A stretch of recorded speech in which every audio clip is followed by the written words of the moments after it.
Hello my dear friends. तो आज हम करेंगे क्लास 8 जियोग्राफी चैप्टर नंबर 5 जिसका नेम है इंडस्ट्रीज। इसमें हम बात करेंगे पिट्सबर्ग की। इससे पहले हमने जमशेदपुर की बात की थी। जमशेदपुर किसके द्वारा ओपन की गई थी, वो आप मुझे कमेंट सेक्शन में बताना। और वो कहाँ पे की गई थी? पहले साक्षी में की गई थी और वो जमशेदजी टाटा के द्वारा स्टार्ट की गई थी। कब? 1907 के अंदर। अब पिट्सबर्ग ये कहाँ पे है? ये यूएसए के अंदर है। तो steel city of United State of America, Pittsburgh को steel city of United State of America भी बोला जाता है। The steel industry of Pittsburgh enjoy locational advantages. हमने हमारे जमशेदपुर में भी देखा था कि वहाँ पे जमशेदपुर की जो इंडस्ट्री है, क्या नाम है उसका, वो आप मुझे कमेंट सेक्शन में बताना कि जो जमशेदपुर में जमशेदजी टाटा के द्वारा जो इंडस्ट्री ओपन की गई थी उसका क्या नाम है। तो वो इंडस्ट्री भी क्या कर रही थी? लोकेशनल एडवांटेजेस का मजा ले रही थी। और यहाँ पे ये पिट्सबर्ग भी, ये भी इंडस्ट्री एक ऐसी जगह पे सिचुएटेड है जहाँ पे सभी लोकेशनल एडवांटेजेस मिलती हैं। अब हम लोकेशनल एडवांटेजेस की बात कर लेते हैं। Raw material such as coal is available locally while the iron ore comes from the iron mines at Minnesota about 1500 kilometre from Pittsburgh. तो इस पिट्सबर्ग के अंदर क्या है? Raw material such as coal is available locally। जो इस Pittsburgh के अंदर क्या मिलता है? कोल मिल जाता है। कहाँ से? माइनसोटा कहाँ पे है? वाइल द आयरन कम, कोल तो मिल जाता है लोकली, और जो भी आयरन ओर है वो कहाँ से मिलता है? माइनसोटा। किससे? माइनसोटा माइन से मिल जाता है। और जो पिट्सबर्ग से 1500 किलोमीटर दूर है। हम तो सोच रहे हैं कि 1500 किलोमीटर बहुत दूर है, लेकिन जो यूएसए है उसका एरिया भी तो कितना बड़ा है। यूएसए बहुत बड़ा है। मान लो ये पूरा इतना यूएसए है और ये क्या है? यहाँ पे मान लो पिट्सबर्ग सिटी है। तो यहाँ से 1500 किलोमीटर, ये यहाँ से यहाँ तक तो पता नहीं 400 है या फिर 500 किलोमीटर दूर है। लेकिन पिट्सबर्ग से जो माइनसोटा माइन है वो 1500 किलोमीटर दूर है। तो ये पास में है। World's best route for shipping और चीपली। और यहाँ पे क्या है? यहाँ पे ग्रेट लेक्स है। यहाँ पे पिट्सबर्ग के पास में ग्रेट लेक्स है, जिससे क्या होता है? जिससे जो भी रॉ मटेरियल है वो आसानी से आ सकता है। और जो भी सी रूट होता है, जो पानी से जो भी रूट आता है या फिर जो भी मटेरियल पानी से सप्लाई होता है, वो बहुत, उसका जो खर्चा है वो बहुत कम पड़ता है, वो एकदम चीपली सस्ते में हो जाता है। तो पिट्सबर्ग के पास में 5 ग्रेट लेक्स है। और वहाँ से क्या होता है? यहाँ से जो माइनसोटा माइन से जो रॉ मटेरियल है वो आसानी से पिट्सबर्ग तक आ जाता है, और वो भी अच्छे सस्ते रुपए में। The Ohio, the Monongahela and Allegheny rivers provide adequate water supply. और जो 5 ग्रेट लेक्स थी उनमें से 3 ग्रेट लेक्स कौन कौन सी है? Ohio, Monongahela and Allegheny. पता नहीं कौन कौन सी रिवर्स है।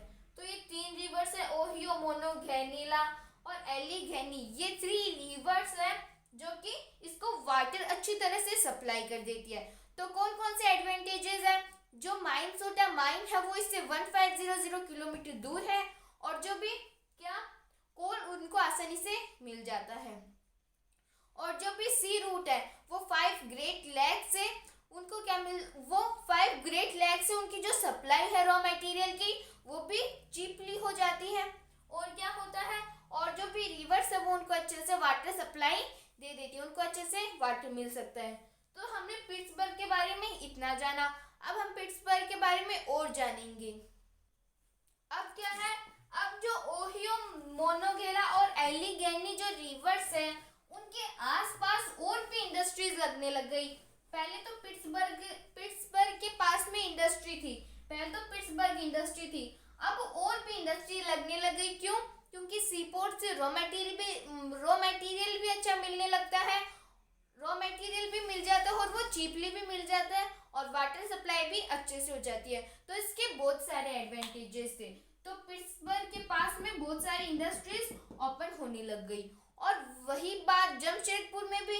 जमशेदपुर में कौन सी इंडस्ट्रीज खुली थी वो आप मुझे कमेंट सेक्शन में बताना। तो उस इंडस्ट्री के ओपन होने से सभी जो इंडस्ट्रीज थी उनका भी दरवाजा खुल गया था। क्यों? मान लो ये जमशेदपुर है और ये किसकी इंडस्ट्री थी? Iron and steel industry. तो जब ये स्टील इंडस्ट्री खड़ी, इसने जमशेदजी टाटा ने जब स्टील इंडस्ट्री ओपन की तो जितने और भी इंडस्ट्री वाले थे, वो जिनके भी मन में इंडस्ट्री को ओपन करने की चाहत थी वो उनकी पूरी हो गई थी, क्योंकि उन्हें आयरन और मिल रहा था। इस इंडस्ट्री से उन्हें आयरन मिल रहा था, तो वो इस इंडस्ट्री से आयरन ले जाके अपनी दूसरी इंडस्ट्री में उस आयरन का यूज करते थे, मशीन्स बनाने में, कार्स बनाने में, वैसे अलग अलग चीज़ों के लिए आयरन का यूज करते थे। और वही बात पिट्सबर्ग में भी, जब यहाँ पे iron and steel industry open हुई तो यहाँ पे जो और भी इंडस्ट्री थी, एक तो उन्हें जो भी वाटर सप्लाई है और जो भी रॉ मटेरियल है वो चीपली मिल रहा था। और दूसरी क्या फैसिलिटी उनके लिए थी? तो वो जो भी इंडस्ट्री थी उसको पास वाली, जैसे मान लो ये कोई इंडस्ट्री है, ये पिट्सबर्ग इंडस्ट्री है, तो एक तो उनको ये एडवांटेज मिल रहा था कि रॉ मटेरियल अच्छे से सस्ते रुपए में मिल रहा था, वाटर सप्लाई उनकी अच्छी हो रही थी, एक तो वो एडवांटेज था। और दूसरा कि ये जो इंडस्ट्री थी, इस इंडस्ट्री के ओपन होने से दूसरी इंडस्ट्री को भी आयरन और स्टील मिल रहा था, तो वैसे बहुत सारी इंडस्ट्री ओपन होने लग गई। तो ये तो था पिट्सबर्ग के बारे में। अब हम कॉटन टेक्सटाइल इंडस्ट्री का भी एग्जाम्पल देखेंगे। अब है कॉटन टेक्सटाइल इंडस्ट्री। तो कॉटन टेक्सटाइल, कॉटन मतलब जो कॉटन रुई, और टेक्सटाइल मतलब टाइल।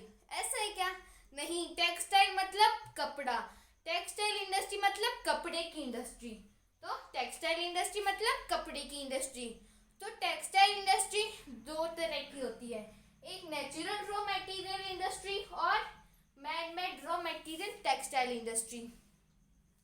तो नेचुरल रॉ मटेरियल इंडस्ट्री कौन सी होती है? नेचर मतलब प्रकृति, तो नेचुरल रॉ मटेरियल, प्रकृति से जो हमें रॉ मटेरियल मिलता है वो नेचुरल रॉ मटेरियल इंडस्ट्री। तो वूल, सिल्क, कॉटन। वूल मतलब ऊन, वो किससे मिलता है?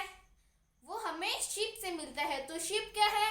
एक नेचुरल, वो प्रकृति की दी हुई है। और सिल्क क्या है? किससे मिलता है हमें सिल्क? सिल्क वॉर्म से। तो वो क्या है? एनिमल। तो एनिमल किसके अंदर आते हैं? नेचर के अंदर। और कॉटन किससे? प्लांट से। तो वो भी क्या है? एक नेचुरल है। लिनिन एंड जूट, तो ये सभी क्या है? नेचुरल है। और मैन मेड, जो ह्यूमन बींग्स बनाते हैं उसे हम मैन मेड बोलते हैं, जैसे नाइलॉन, पॉलीस्टर, आर्केलिक एंड रायोन। और ये सभी हमारे क्लास 8 साइंस के चैप्टर नंबर 3 के अंदर भी है, सिंथेटिक फाइबर वाले चैप्टर में। अब the cotton textile industry is the oldest industries in the world.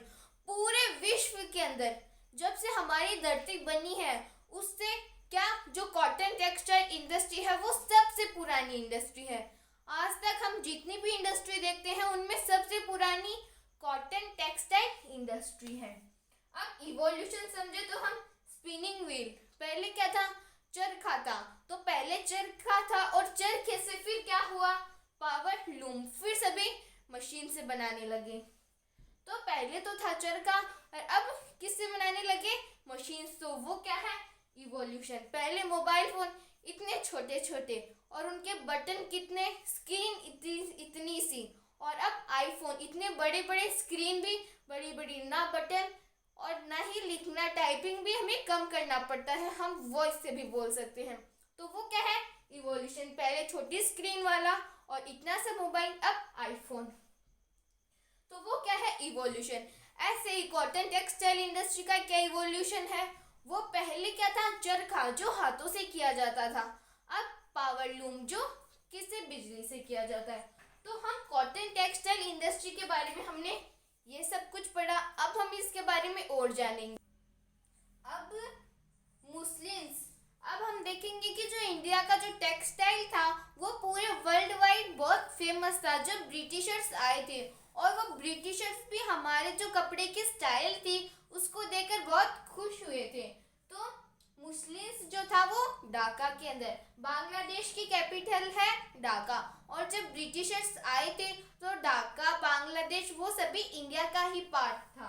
तो मुस्लिम्स बनता था ढाका के अंदर, चीन्स कहाँ पे बनता था, मसूलीपट्टनम के अंदर, और कैलोस कालीकट के अंदर, और गोल्ड व्रत cotton Burhanpur, Surat and Vadodara, और यहाँ पे बनते थे ये सब।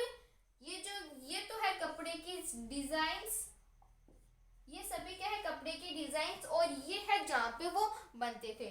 मुस्लिम्स बनता था ढाका के अंदर, और जो चिंट है वो बनता था मसूलीपट्टनम के अंदर, कालीकस बनता था कालीकट के अंदर, और गोल्ड व्रत कॉटन बनता था बुरहानपुर, सूरत एंड वडोदरा के अंदर। अब traditional cotton textile industry faced A tough competition from the new textile mills.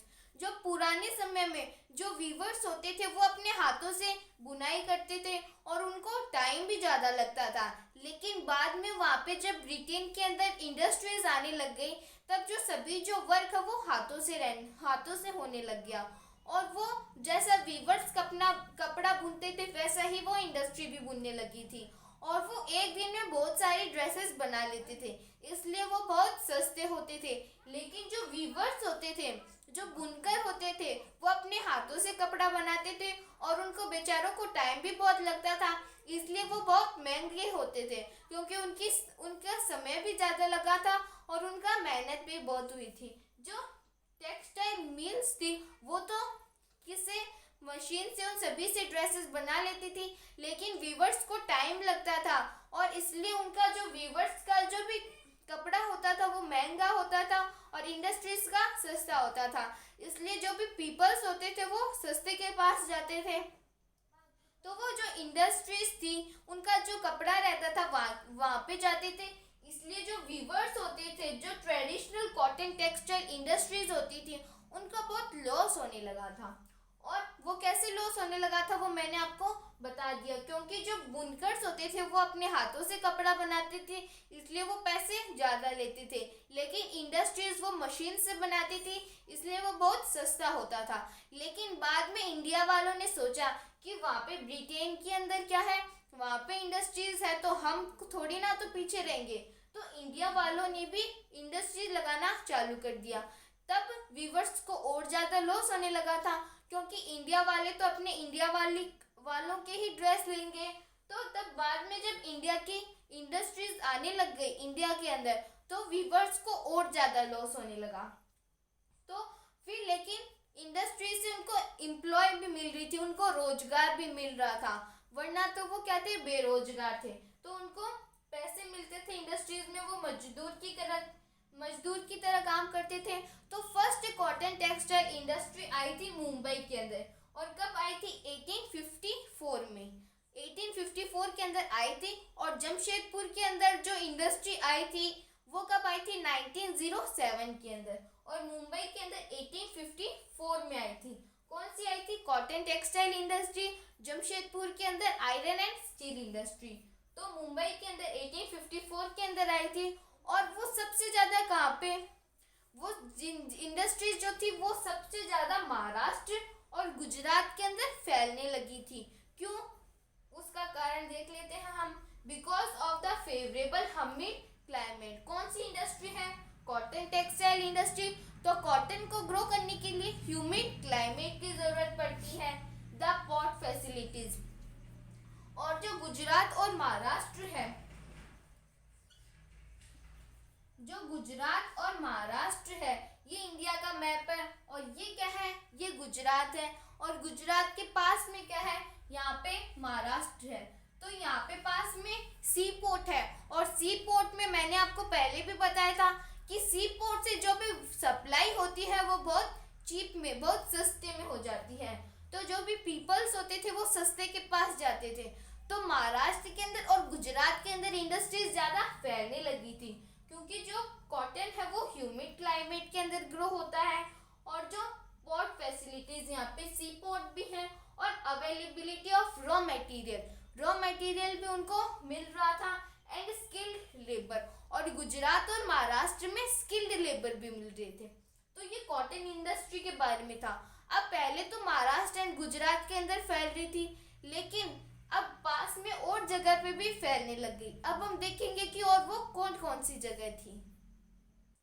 अब हम देखेंगे कि कॉटन टेक्सटाइल इंडस्ट्री और इंडिया के कौन कौन से पार्ट के अंदर फ्लोरिश होने लगी थी।